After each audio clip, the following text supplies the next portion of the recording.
sou ingrato. Não há isso em mim. Tira tudo isso de mim, me torna sensível para as coisas do Senhor e que eu seja sensível com relação a tudo que tem a ver com minha ingratidão, meu orgulho, minha quebra de voto, meu descompromisso, né? Minha diferença com o Senhor. De repente eu sentei aqui que o Senhor é minha alma, é tudo para mim, mas não é a verdade na minha vida, no meu coração, porque não era durante a semana. Então confessemos isso, Senhor. Me perdoe, ajude o seu filho a confessar, confesse com ele, repita a oração, vamos confessar. Talvez ele pergunte para você quais pecados eu tenho. Ele acha que ele é um anjo não caído, né? Mas não é. Então, ajude-o, filho, não, tem muito pecado, você tem muito pecado para confessar, né? A sua rebeldia, os gritos, né? Se jogar no chão, criança menor, tudo isso é pecado. Olha, vamos aqui confessar, esses são pecados, nós temos que confessar ao Senhor. Não se canse de buscar o Senhor, nenhum de nós nos cansemos. E depois desse momento, em oração silenciosa, o presbítero Pablo vai nos representar numa oração de gratidão e adoração a Deus.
descanso, por mais um dia que a sua misericórdia nos concede, Senhor. Louvado, engrandecido seja o Trino Deus, nosso Senhor, a quem tem nos conduzido, a quem, ó Pai, tem nos entregado as nossas orações, as nossas aflições, tanto também quanto as nossas alegrias, ó Pai. Obrigado por podermos dizer que o Senhor é nosso Pai, o Senhor quem advoga por nós, o Senhor que tem nos sustentado em todas as áreas, ó Pai. O Senhor que tem, ó Deus, nos ministrado a Tua palavra, Pai, tão correta, tão fiel, ó Deus. Senhor, que como Cristo aqui viveu, ó Pai, entre nós, o Rei dos Reis, venha nos dar o exemplo, Pai, de vida, como podemos, ó Pai, ser. Nos faça, Pai, parecido a Ti, Senhor, que possamos ter, ó Deus, um coração igual ao Teu, Pai. Senhor, o Senhor tem, desde sempre, ó Pai, levantado autoridades, tem derrubado, ó Pai. O Senhor tem o controle de todas as coisas, ó Deus. Se reclamamos hoje, ó Pai, por termos pessoas que governam, ó Pai, injustamente, talvez tenha refletido, ó Pai, quanto temos vivido a nossa vida cristã, Senhor. Que nós possamos, ó Pai, estar Te servindo como o Senhor tem nos ensinado, Deus. Fazendo assim, ó Pai, temos um coração igual ao Teu, Senhor. Nos converta, ó Pai, verdadeiramente a Ti, Senhor. Que o Santo Espírito, ó Pai, esteja habitando em nós, tirando de nós, ó Pai, tudo que afasta de Ti, todo pecado, toda injustiça, ó Pai, toda ingratidão. Senhor, apresentamos assim nossos pecados, envergonhados, ó Pai, pedimos a Ti, ó Deus, perdão, pedimos a Ti, ó Pai, compreensão do cristianismo que vivemos, ó Pai, que possamos ser, ó Deus, semelhante a Ti, ó Pai. Oramos assim, confiados em Cristo Jesus, nosso Senhor. Amém. Amém. De pé, cantar ao Senhor com alegria e adoração ao Seu nome. Salmo 24 e Salmo 46.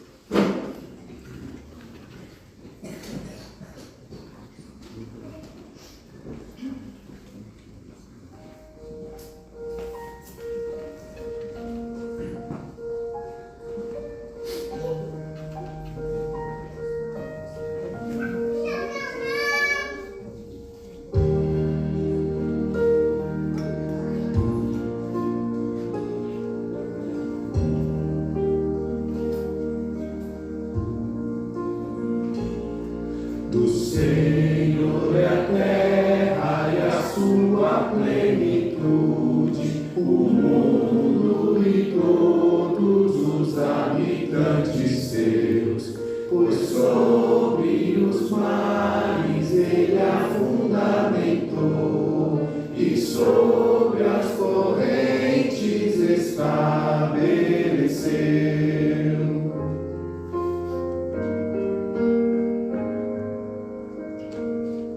Quem, pois, subirá para o monte do Senhor, ou quem estará no seu santo lugar?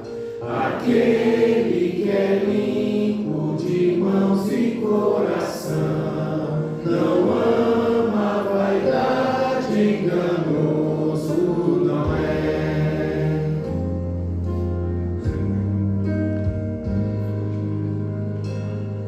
Tal homem recebe a bênção do Senhor, justiça do Deus da sua salvação. Tal é a linhagem daqueles que o buscam, a face do Deus de Jacó.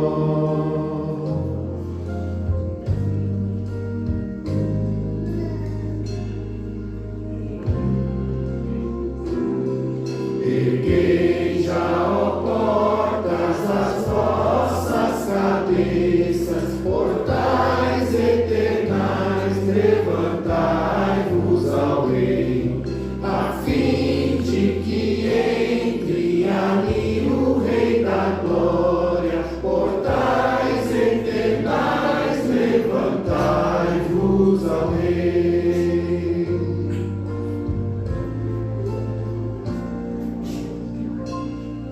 Quem é o Rei da glória, este Rei tão glorioso, Senhor das batalhas, que é forte em poder?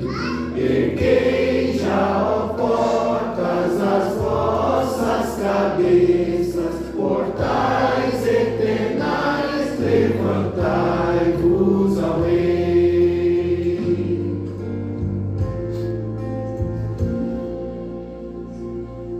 A fim de que entre ali o Rei da glória, portais eternais, levantai-vos ao Rei.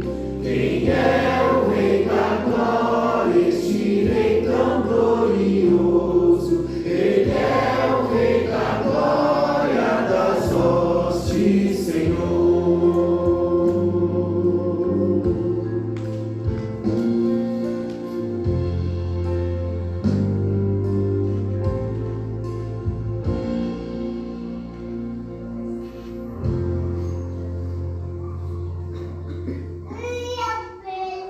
Salmo 46.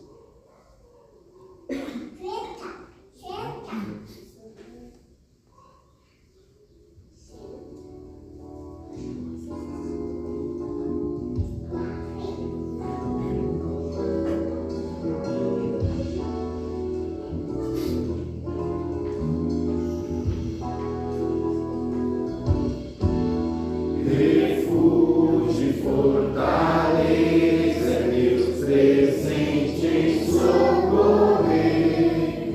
Nas horas de tribulação, não temos que temer. Ainda que a terra toda venha transformar, ou que os montes se abalem no seio do mar.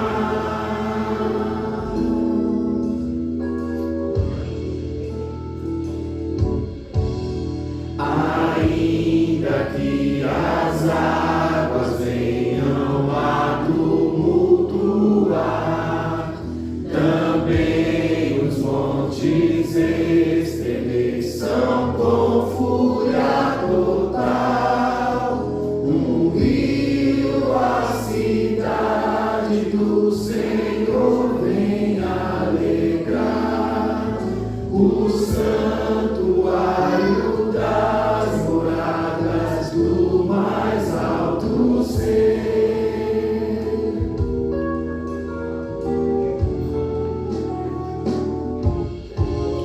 E no seu meio Deus está, jamais se abalará. Ajuda, pois Deus grita desde o amanhecer. Os reinos podem se abalar, nações também bramar. A sua voz Deus levantou e a terra dissolveu.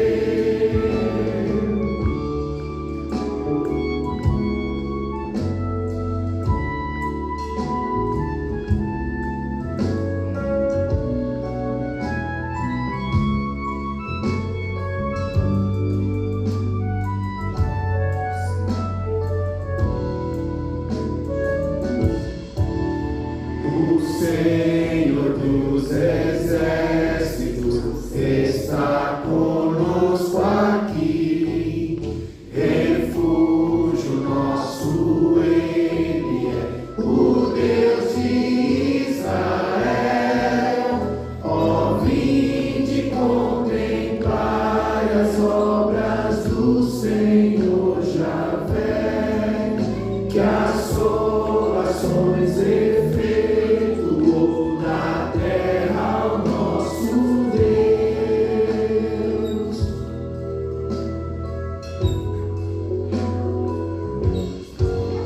Põe termo à guerra até os confins do mundo, nosso Deus. O arco ele quebra, lança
Abra sua Bíblia em Jó 42. Pastor e Daniel, nós vamos continuar, mas essa semana tivemos aí a saudade do estudo que fizemos no livro de Jó, relembrada quando estudamos com as irmãs e estudamos no grupo, aí meditamos na reunião do conselho sobre Jó. Então resolvemos matar a saudade hoje. A mudança foi ontem à noite, né? A gente estava trabalhando o capítulo 8 de Daniel. O presbítero Eudo sugeriu retomarmos todo o estudo e, se Deus permitir, retomaremos, né, presbítero? Mas por enquanto, só para matar a saudade, Jó 42, versos 1 ao 6, leremos juntos e falaremos sobre o tema encantado. Cadê as crianças para repetir comigo? Vamos lá? Qual é o tema? Encantado. Você sabe que é alguém encantado? Nós vamos ver, né? Então, lendo juntos, 42 versos 1 ao 6. Então respondeu Jó ao Senhor: bem sei que tudo podes, e nenhum dos teus planos pode ser frustrado. Quem é aquele, como disseste, que sem conhecimento encobre o conselho? Na verdade falei do que não entendia, coisas maravilhosas demais para mim, coisas que eu não conhecia. Escuta-me, pois havias dito, e eu falarei, eu te perguntarei, e tu me ensinarás. Eu te conhecia só de ouvir, mas agora meus olhos te veem, por isso me abomino e me arrependo no pó, na cinza. Vamos orar. Senhor, a nossa realidade só o Senhor conhece tão bem, e aquilo que conhecemos é suficiente para clamarmos ao Senhor por socorro, para que não só a leitura seja com reverência, mas ouvir a Tua mensagem também com amor, com prazer, com vontade, sem desânimo, sem preguiça, nem hipocrisia. E clamamos ao Senhor: socorre-nos, Senhor, ajude-nos. O Senhor é o refúgio e fortaleza, o Senhor é o socorro bem presente na tribulação. Ajude-nos para que não venhamos a ouvir os ensinos que serão ministrados agora pelo Teu Espírito de forma insensível, a começar em mim. Que eu não seja insensível a estes ensinos, que nós não sejamos como igreja, e que a Tua palavra opere poderosamente em nosso coração. Nós clamamos ao Senhor, porque o Senhor é bondoso, é paciente e é perdoador. Em nome de Jesus. Amém. Podeis assentar.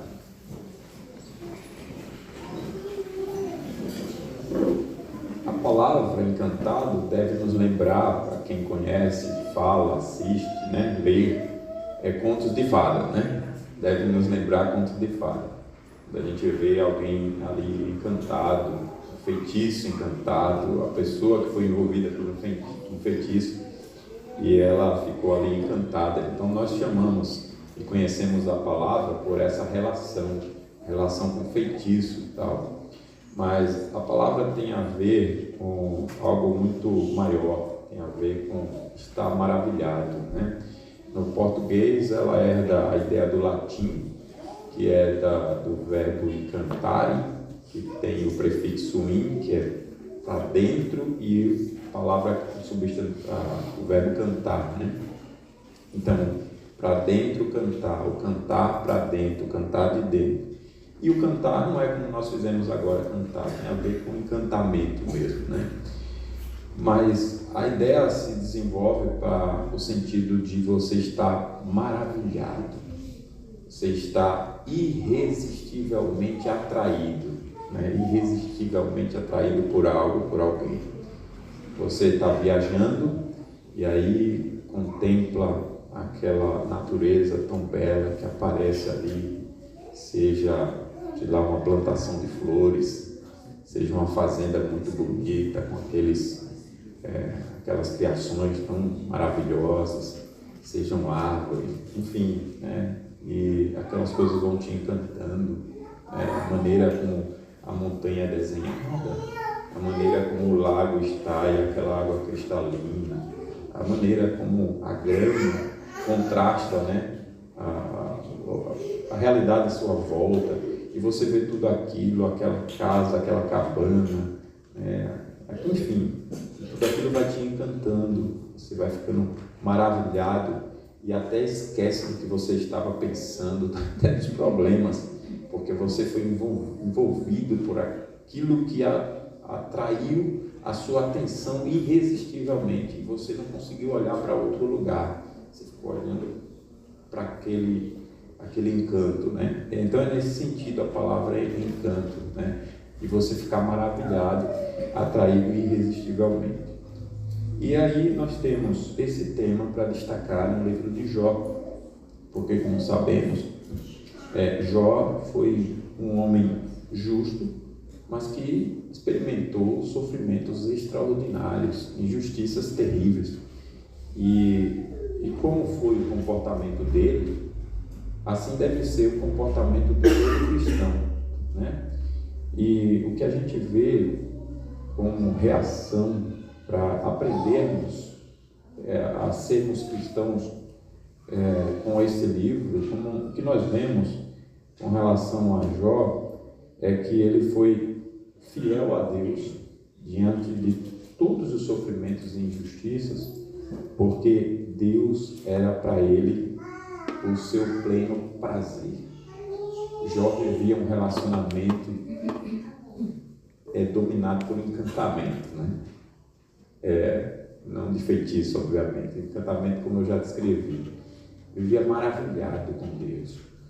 Não havia nada nem ninguém para Jó tão exclusivo, tão único, tão digno de meditação e sentimentos e contemplação e vontades como Deus. Jó tinha Deus em altíssima conta.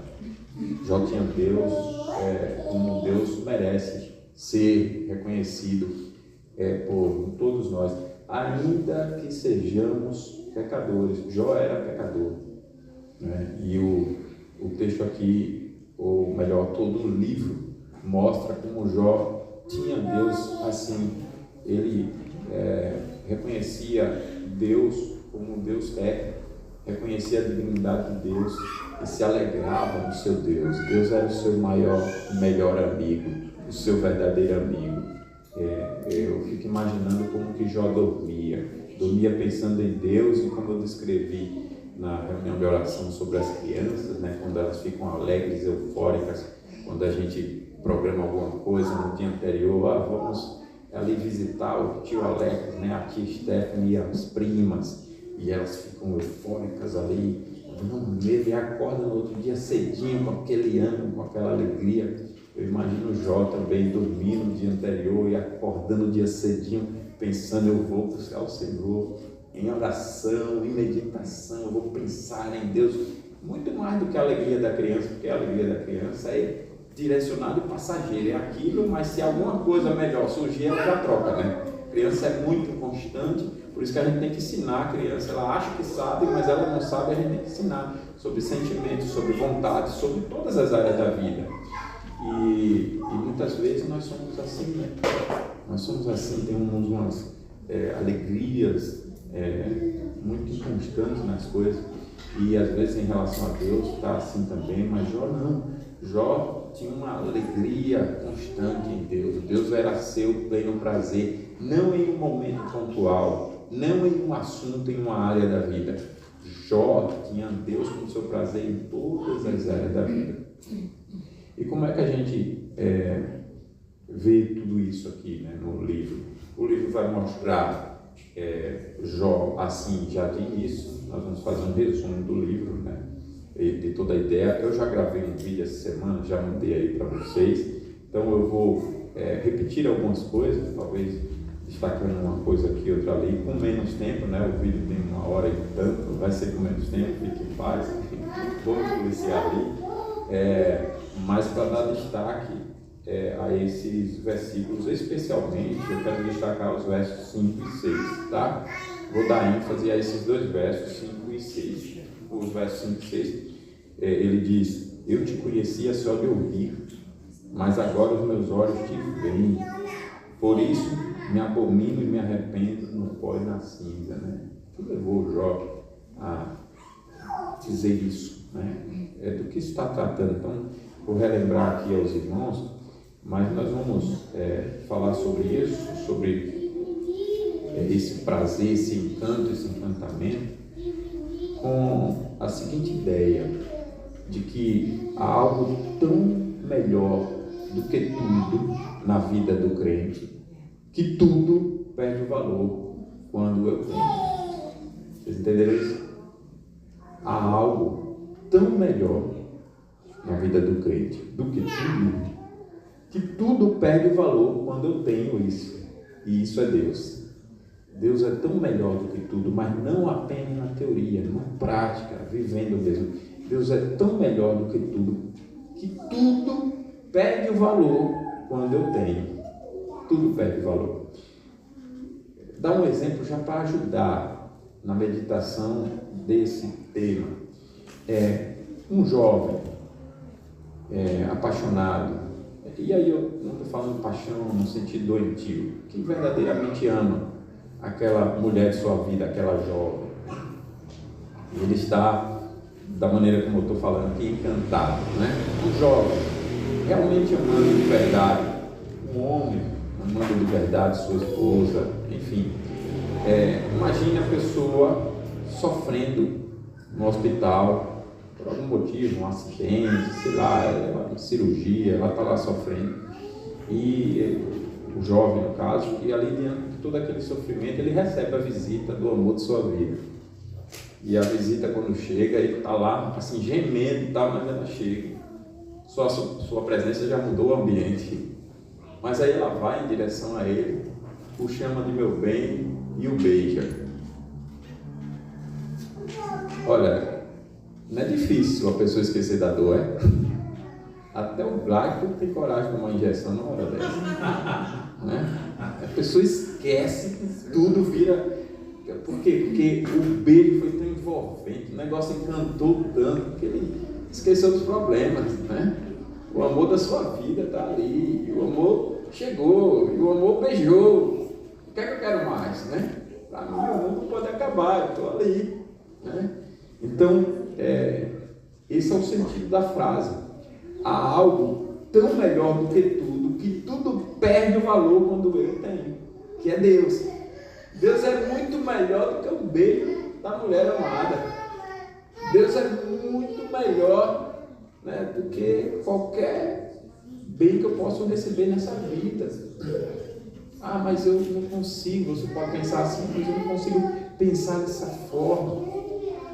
Eu não consigo. Como é que Deus pode ser melhor do que aquilo que eu mais gosto? Eu não sei qual é o seu gosto melhor, seja comida, seja, enfim, alguma área específica aqui, eu não sei. Seja lá o que for você gosta, você pode até pensar, né? A criança pode até pensar, como é que algo pode ser melhor do que aquele brinquedo? Tadinho. E nós precisamos, então, pensar nesse tempo até para ensinar nossos filhos, né? Ele não está convertido, filho. É claro que tem algo muito melhor do que qualquer coisa nesse mundo. Tem melhor do que viajar, do que ter riquezas e desfrutar das riquezas. O que tem de melhor? O que tem de melhor do que ser saudável, não adoecer, né? E viver nessa vida aqui, desfrutando do melhor, comer e viver regaladamente e não morrer. O que tem de melhor? Deus!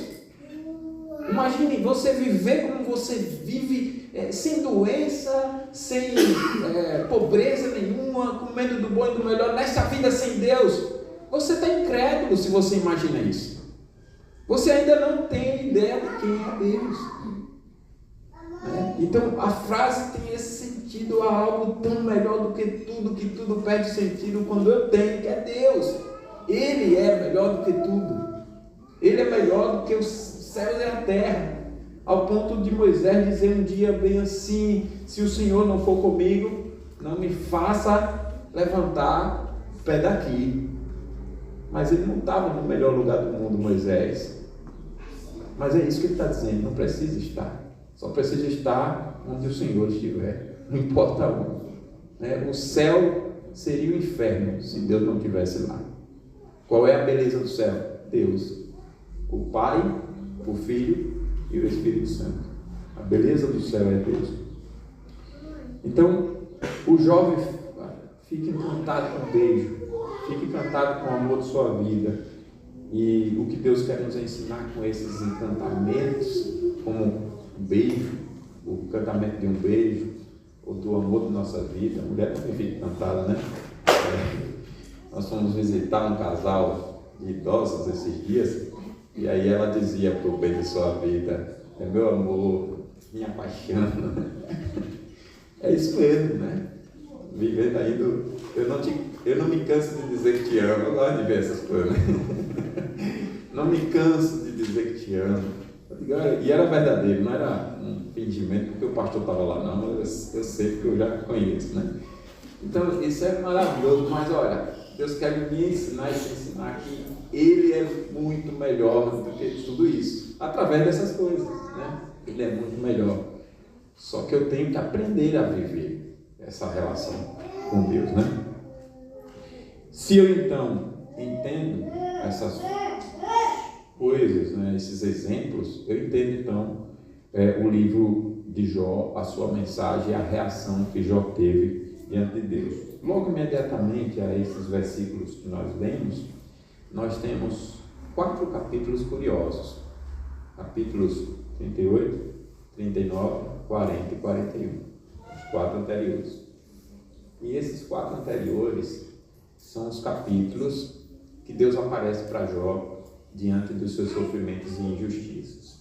Sofrimentos extraordinários, injustiças terríveis. E Jó poderia estar ali, certamente estava aguardando, inclusive, o texto diz isso, o livro diz isso, Jó estava aguardando, Deus estava pedindo, né, para Deus aparecer.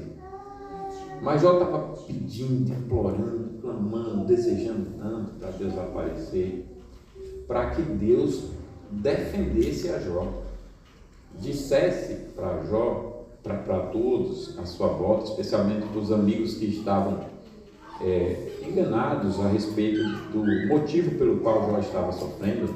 Os amigos queriam ajudar Jó, mas achavam que era questão de pecado. Os amigos achavam que o justo, essa era a teologia dos amigos de Jó, o justo não sofre. Você é crente e você não sofre. Se você sofrer sendo crente é porque você está em pecado.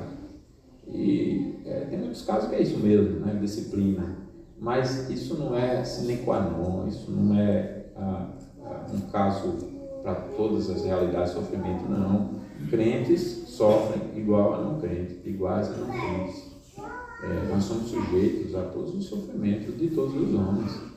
Então não tem que todas as vezes que eu sofrer ser o juízo de Deus, entende? Não, necessariamente não. Mas essa era a compreensão dos amigos de Jó. E Jó foi desenvolvendo uma ansiedade, foi externando uma vontade muito grande de provar que não. Aquilo tudo que ele estava dizendo era mentira, não poderia dizer algo dessa natureza, porque ele sabia, Jó, ele tinha consciência de como estava a vida dele, e a vida dele com Deus, né, não estava sendo da maneira como seus amigos estavam descrevendo, não.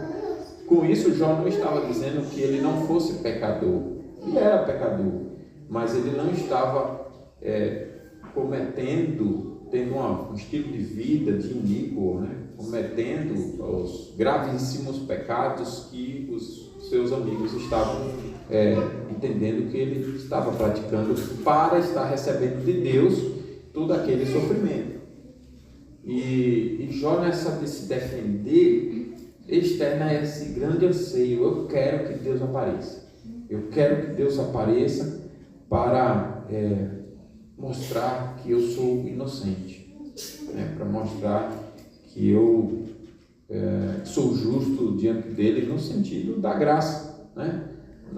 Se alguém aqui nos acusa, por exemplo, de falta de zelo com o culto, nós, como igreja, vamos reconhecer humildemente, nós somos pecadores, nós não somos impecáveis, não, mas essa acusação não procede, não é? A gente vai dizer com tranquilidade, essa acusação não procede. A gente sabe que a gente não falta zelo com o culto.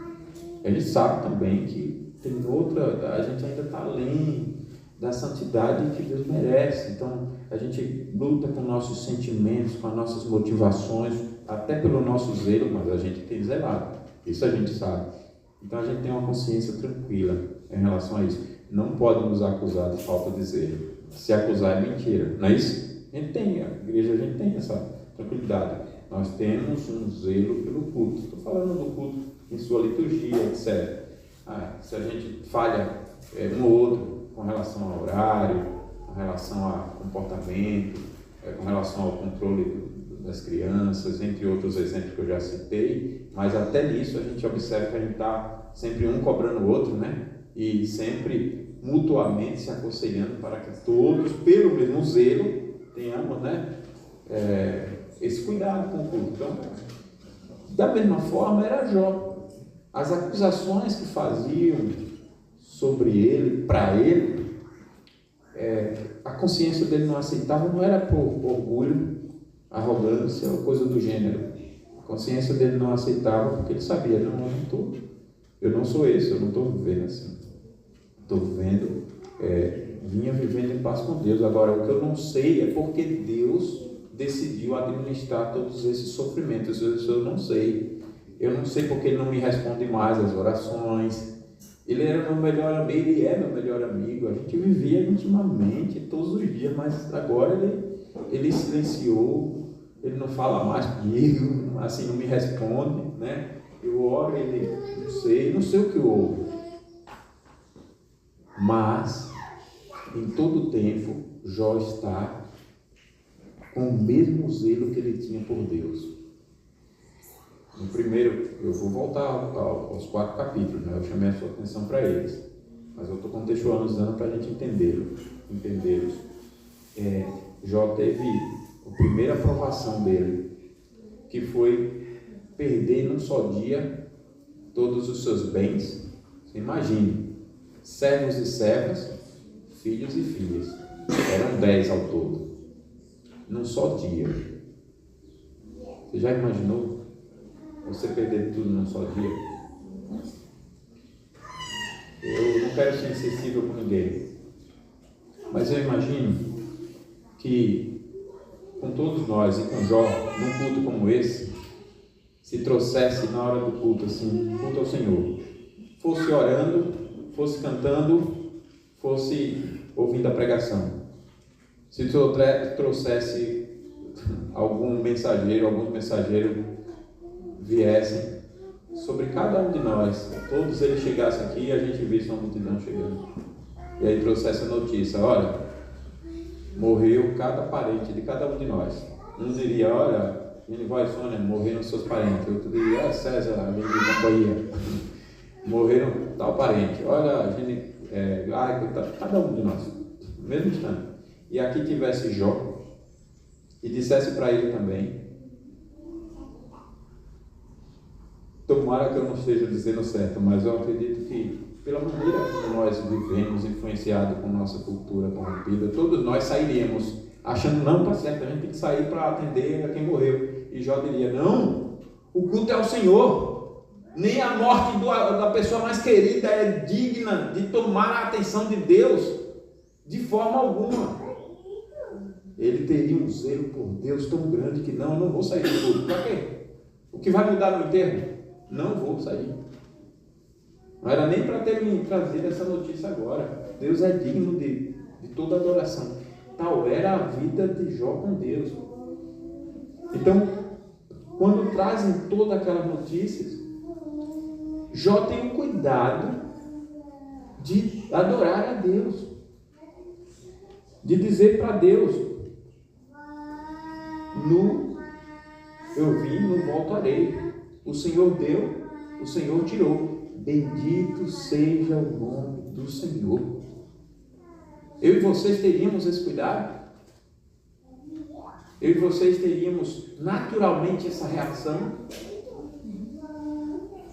Olha que bênção foi para aquela geração, para aquela época, o que Jó fez, né? Todos conheciam Jó porque ele era o homem mais rico, ninguém era tão poderoso naquela época, ele era o mais sábio, aconselhava príncipes, juízes, as autoridades se sentavam na praça principal, como Jó mesmo descreve, para ouvir da sabedoria, pedir conselhos, ouvir da sabedoria de Jó.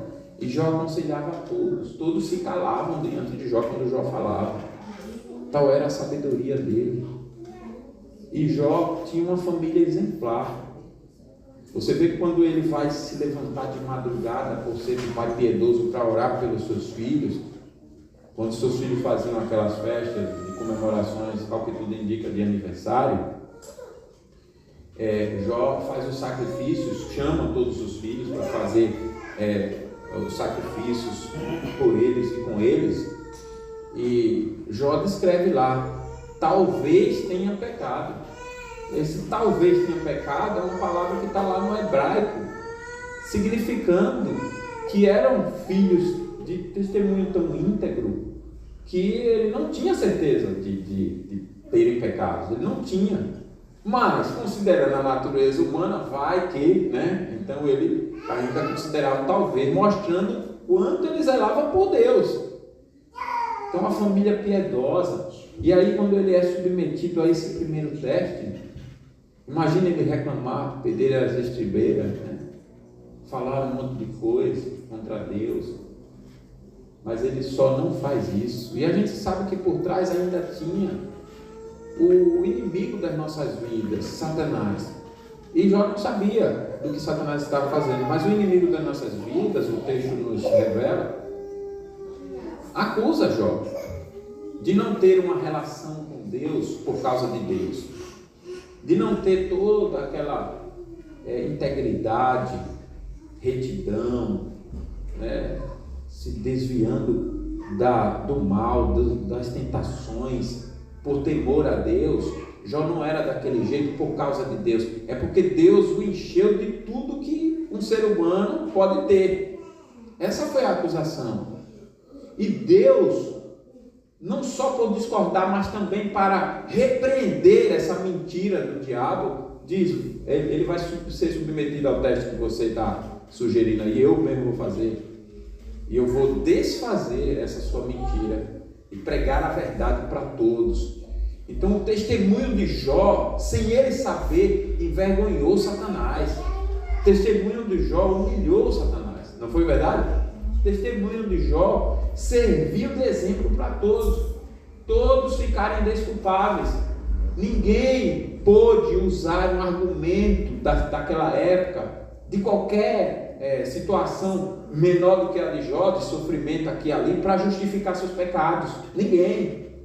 Porque Jó, mesmo num sofrimento extraordinário, ele não pecou contra o Senhor, ele não blasfemou, ele adorou ao Senhor, ele não foi indiferente, muito menos usou aquilo para se justificar diante de Deus, né?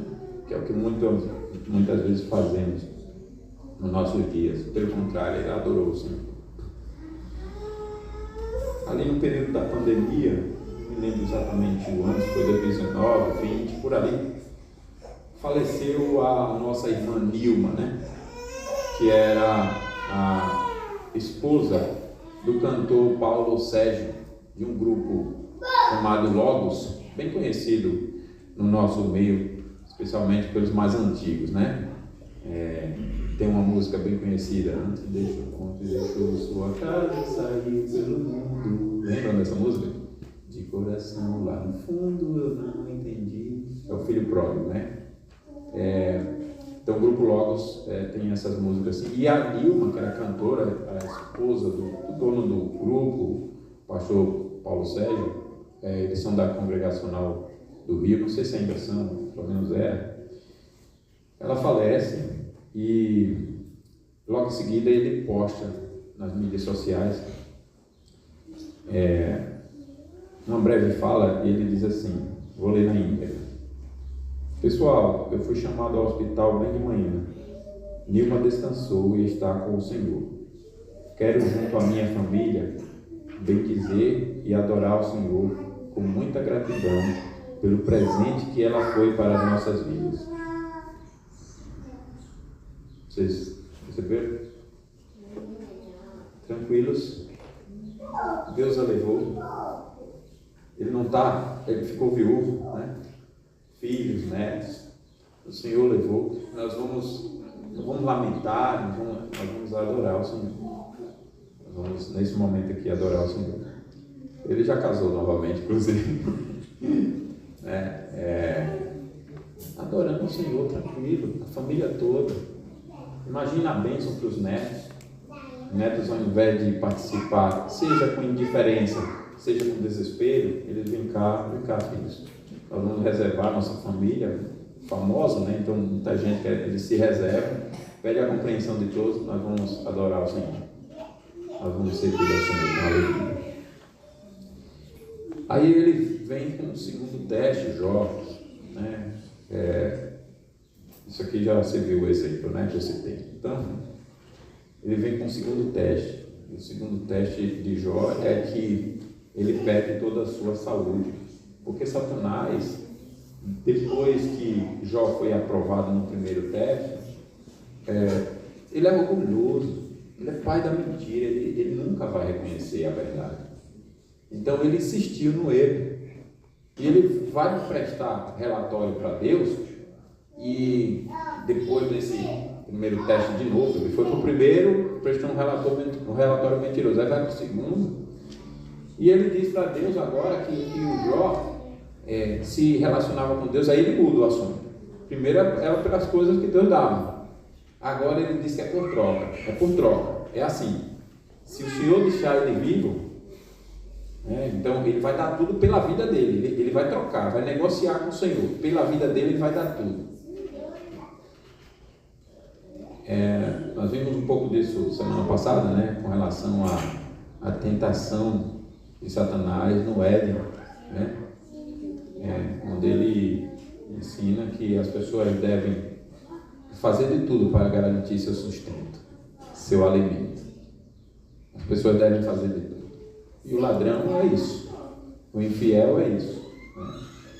Aí Jesus é tentado da mesma forma, faça de tudo para garantir o seu sustento, faça de tudo, né? Por quê? Porque o seu sustento é muito mais importante que Deus, né? E aí ele acusa Jó disso, de trocar, porque ele queria garantir a vida, fazer de tudo para garantir a vida. Então o relacionamento de Jó com Deus era por troca. E ele perde toda a sua saúde. E não obstante, quando aparece a esposa dele, ele diz para a esposa, capítulo 2, verso 10, a esposa diz assim: amaldiçoa o teu Deus e morre. Isso é de ofender, né? Você está ali no fundo do poço, humanamente falando, e aí vem a mulher sua vida, né? Imagine Mônica chegando para mim, Dona Sônia para a Genival, a Ilane para o Pablo, a Aline para o César, Solange para o Eudes, Lilian para o Pai, Dai para o Alisson e Juliana para Daniel, dizendo assim: amaldiçoa o teu Deus e morre. E eu já disse aqui para vocês, talvez eu me ofendesse pelo morre, né? Está querendo que eu morra? Muitos se ofenderiam por isso, né? Que eu morra? Como assim? Está desejando minha morte? Mas a ofensa que Jó sente é porque ela disse: amaldiçoa o teu Deus, por causa do que ela fala contra Deus. Por isso que ele diz assim: falas como qualquer doida, temos recebido o bem de Deus e não receberíamos também o mal. E aí o texto do narrador segue: em tudo isto não pecou Jó com os seus lábios. Ele está ofendido porque Deus foi ofendido. Como que fala isso com Deus, mulher? Tá doida? Não pode. Ele é Deus. Controla o que você fala. Você não sabe com quem está falando, não, sobre quem está falando. Você vê como que o homem era zeloso? E ele, de novo, aprovado por Deus. E aí vem o teste dos amigos, que não são inimigos, viu? A gente é insensível na hora de ler a respeito, né? É insensível com a interpretação. A gente acha que os amigos já chegaram lá, programados, planejados para dizer um monte contra Jó, ou seu miserável e tal, e aquelas coisas todas que eles disseram, mas não foi. Os amigos viajam de longe. Essa é uma primeira lição para mim. Eu me sinto pequeno perto desses amigos, porque hoje a gente não visita alguém a 1 quilômetro da casa, né?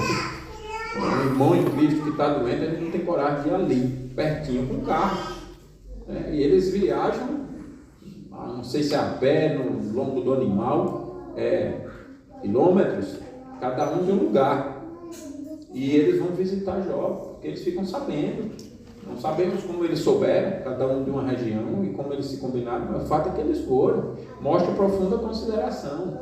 Aí ainda descreve a cena para mostrar a consideração mesmo. Eles olham de longe, eles estão chegando, aí vem Jó, e eles não o reconhecem, para descrever a miséria daquele que eles conheciam. Ele estava numa situação tão miserável que todo o seu ser mudou, ficou irreconhecível. Tal era a enfermidade. É isso que o texto está mostrando para nós. E quando eles veem dessa forma, eles choram, eles se compadecem e ficam perto, ficam lá com ele. Só que tem um detalhe, o texto vai dizer mais à frente que Jó ficou com o corpo todo inflamado, mas era inflamado por dentro e por fora, ele não entendia, de maneira que ele não conseguia ficar em pé, nem sentado, nem deitado, nada era confortável, nenhuma posição.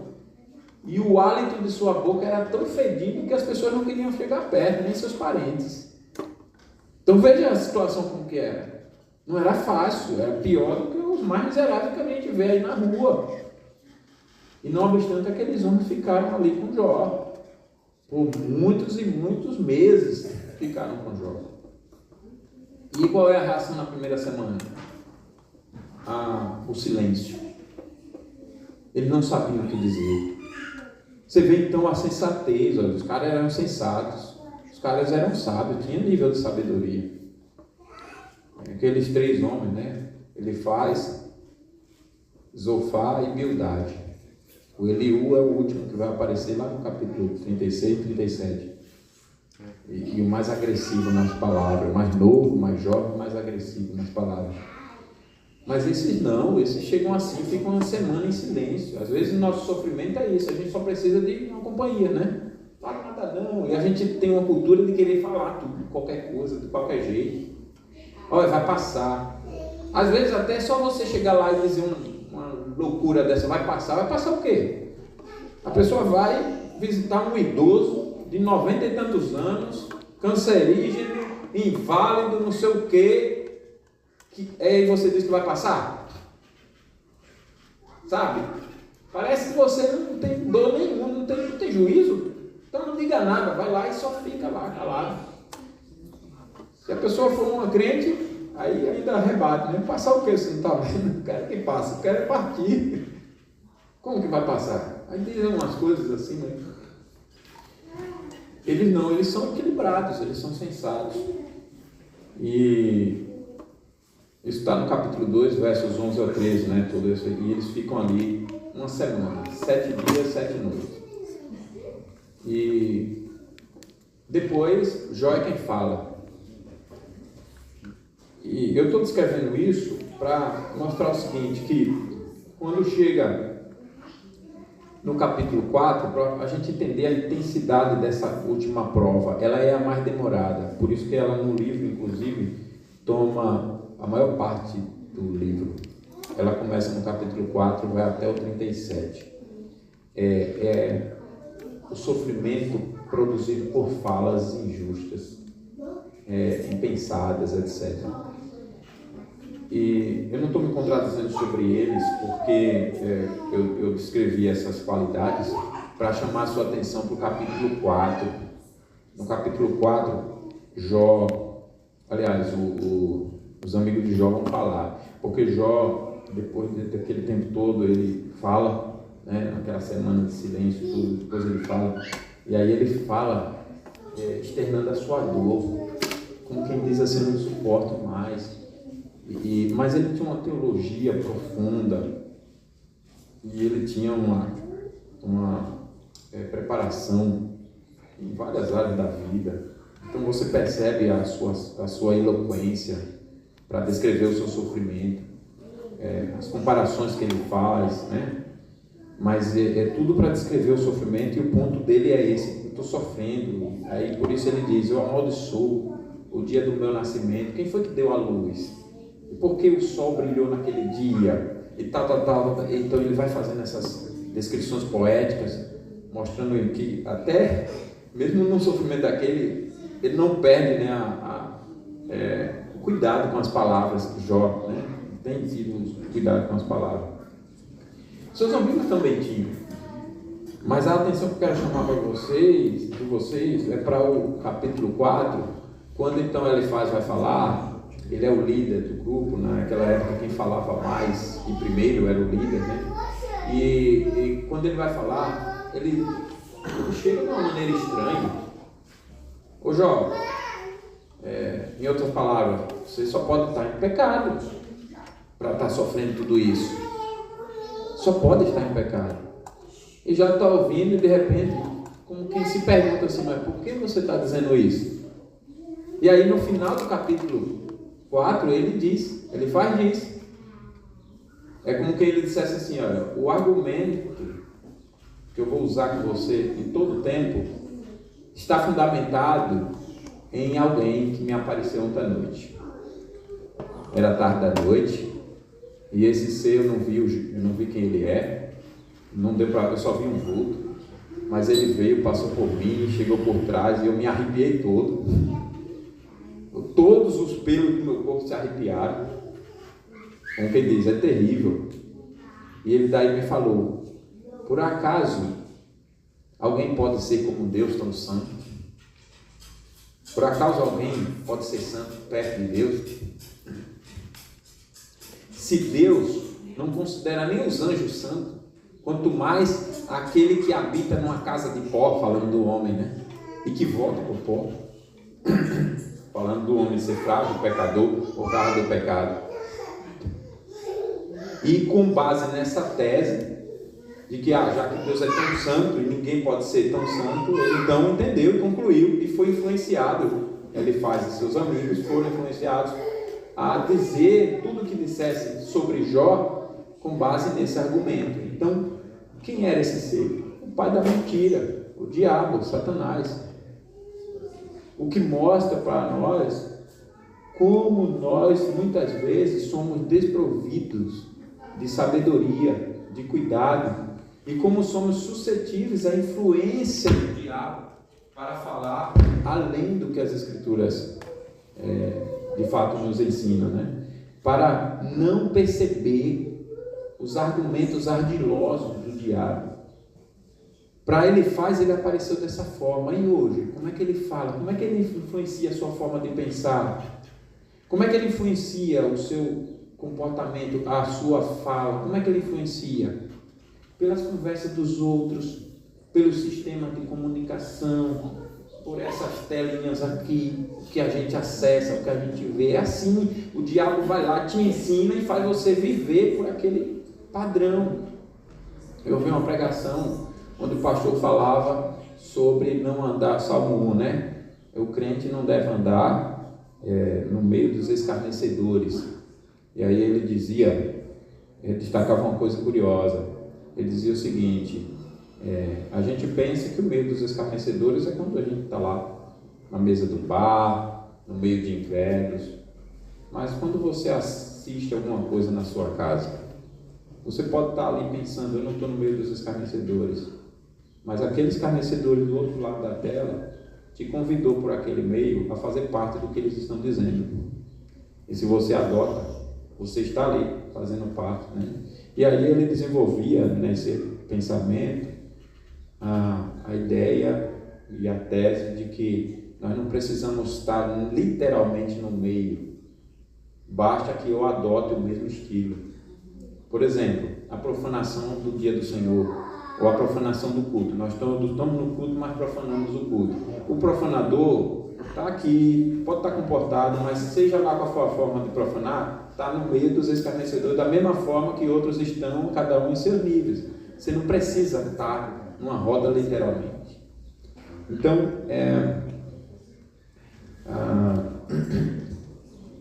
nós temos que ter cuidado com a maneira como Satanás nos influencia. Satanás influenciou, ele faz os seus amigos, e foi assim que ele produziu mais sofrimento na vida de Jó.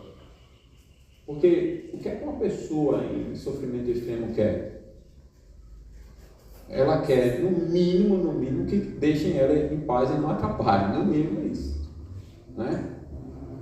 Aí imagine a pessoa consciente de que ela não é nem está fazendo tudo aquilo de injusto e errado que a pessoa está acusando. Ela está lá sofrendo e somado ao sofrimento, alguém vem e fala coisas indevidas. Isso deixa a pessoa... eu acredito que o livro está mostrando aqui, inclusive, aquilo que é comum a todos nós. Uma coisa é a gente perder riquezas, outra coisa é perder pessoas queridas, mas parece que a gente se incomoda mais com o que falam contra nós, né? Se tem uma coisa que machuca é palavras. Se tem uma coisa que machuca é mentira, é difamação. Se tem uma coisa que machuca é aquela maneirinha que a gente tem de falar das coisas. Não estou falando mal, mas joga de um jeito e traz sofrimento. Meus irmãos, a Bíblia está mostrando aqui que isso é coisa do diabo. Isso é coisa do diabo. E Jó sofreu.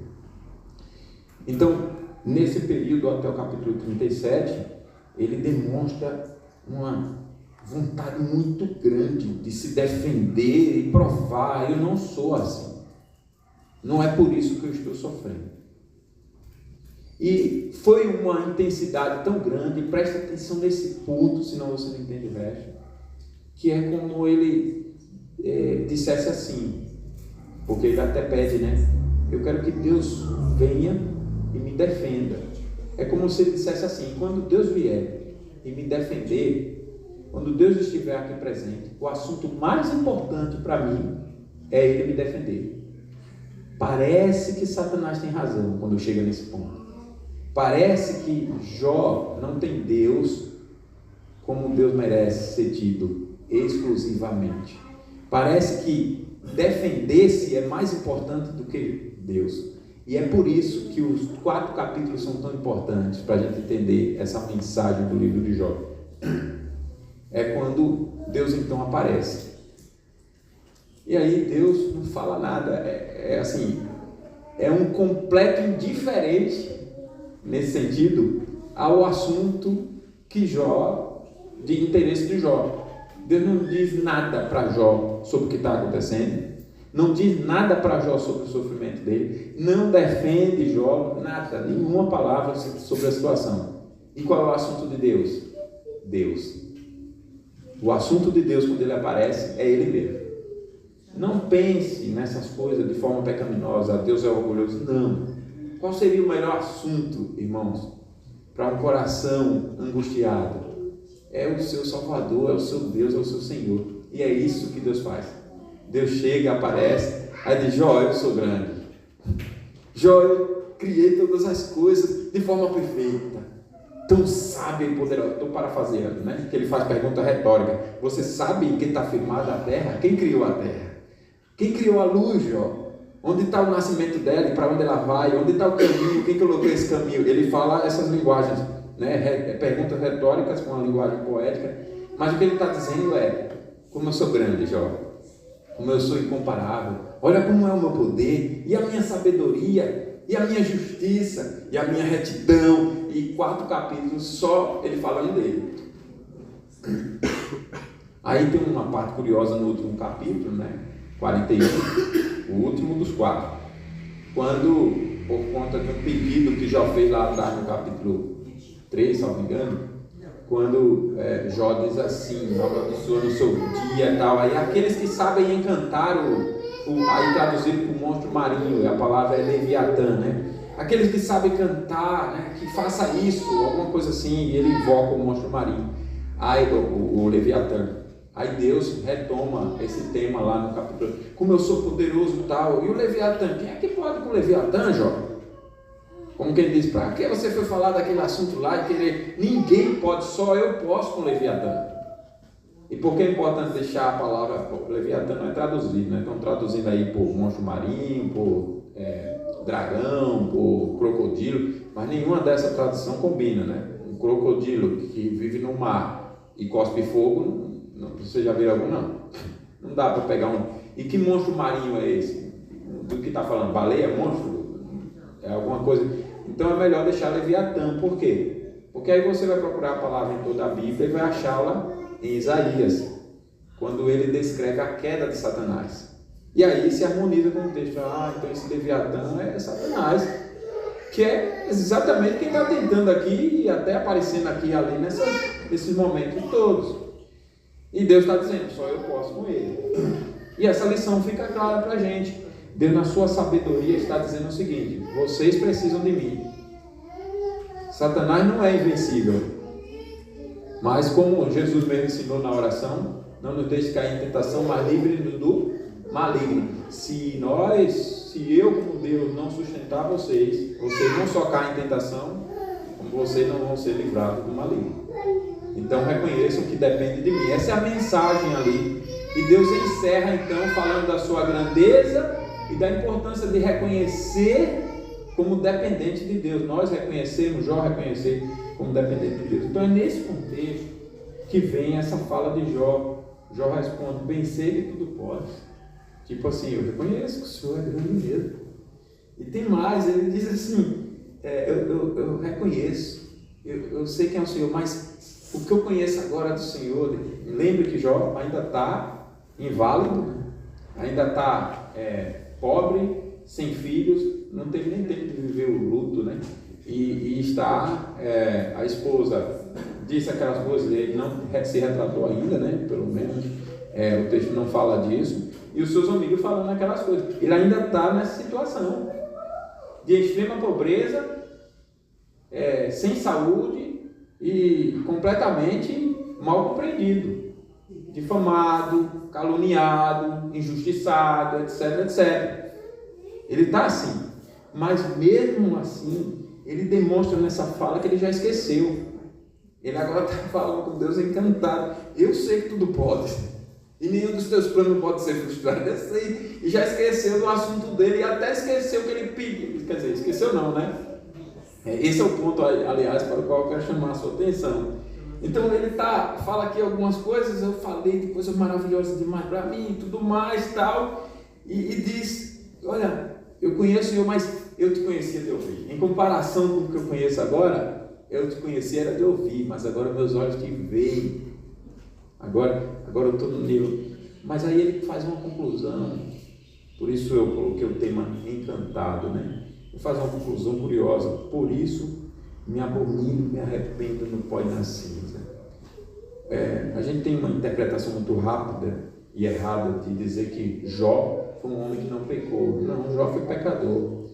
A Bíblia, quando diz que ele não pecou, está se referindo à provação, ao que ele estava sendo submetido. Qual era a prova? Quando Deus fizesse tudo o que ele fizesse, era isso que Satanás estava considerando, e tirasse tudo de Jó, Deus mesmo fizesse, ainda que Deus usasse Satanás para isso, mas não deixasse dúvida que era Deus, Jó blasfemaria, no sentido de que diria coisas contra Deus, pecando, atribuindo culpa a Deus, por não aceitar a liberdade da soberania de Deus de administrar o que ele quiser sem dar explicações. É isso que é blasfemar, esse é o pecado. E Jó não faz isso, Jó não se rebela contra Deus.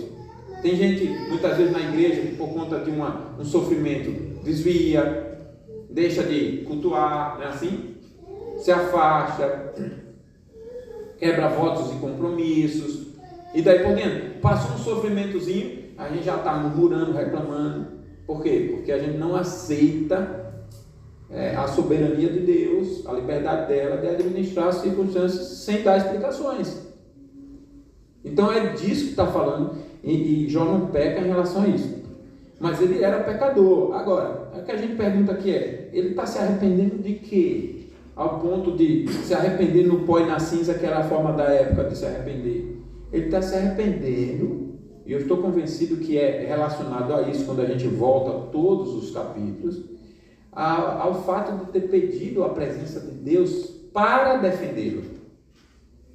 E quando Deus aparece, Deus vai além do pedido dele e dá algo melhor, né?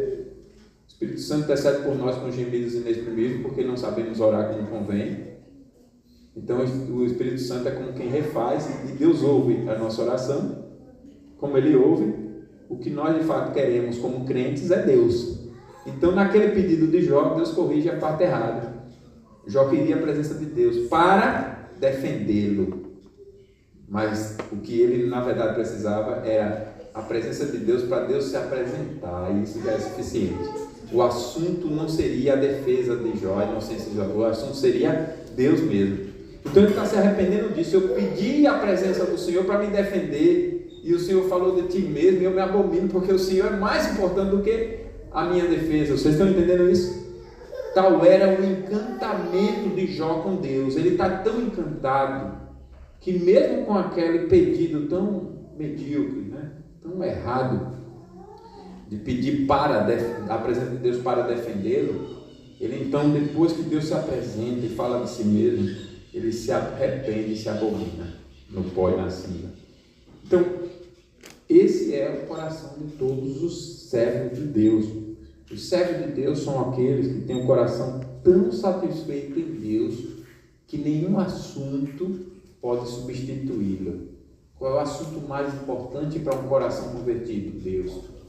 É por isso que o culto e a pregação em especial, o culto como um todo, são tão eficazes para evidenciar qual é a realidade espiritual de cada pessoa. Eu vou para o culto, mas eu não gosto das coisas que Deus gosta no culto.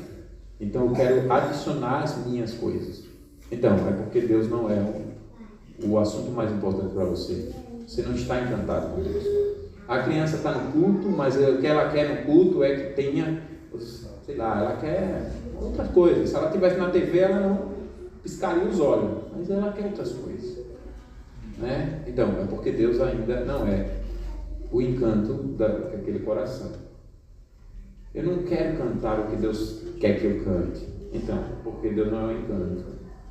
Eu não quero ler na Bíblia o que eu estou precisando ouvir. Eu quero até reinterpretar e dar um jeito para falar que eu vou vencer, que eu sou mais que vencedor, vitorioso, no sentido de que eu nunca vou passar por esse problema, eu vou sair dos problemas todos que eu estou. Então, é porque Deus para mim não é o encanto.